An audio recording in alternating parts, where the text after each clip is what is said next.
ભાઈ અમેરિકામાં એક ઘર કેવી રીતના બનીને તૈયાર થાય છે ચાલો જોઈએ.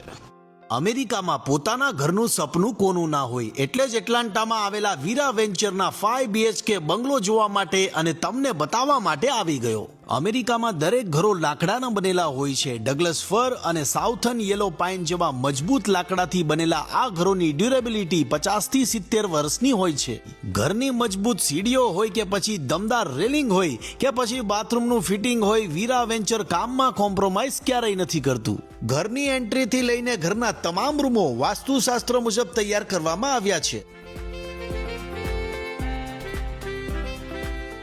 બાપા, આટલી મોટી વિન્ડો મેં ક્યાંય નથી જોઈ.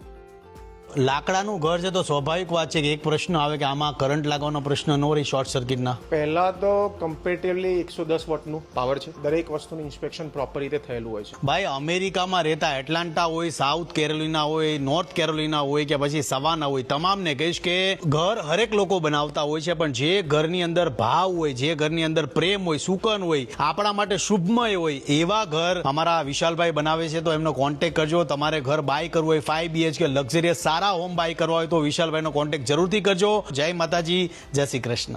અને ઘર બન્યા પછી કંઈક આવું લાગશે.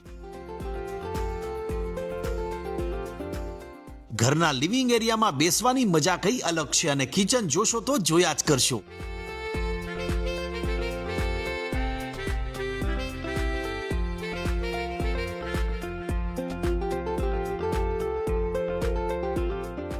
ઘરના દરેક રૂમો સ્પેશિયસ છે અને હાઈ એન્ડ ફિક્ચર્સ થી સજ્જ છે. અહીંયા ઘરના લોફ્ટ એરિયામાં બાળકો રમી પણ શકે છે. જો તમે એટલાન્ટા,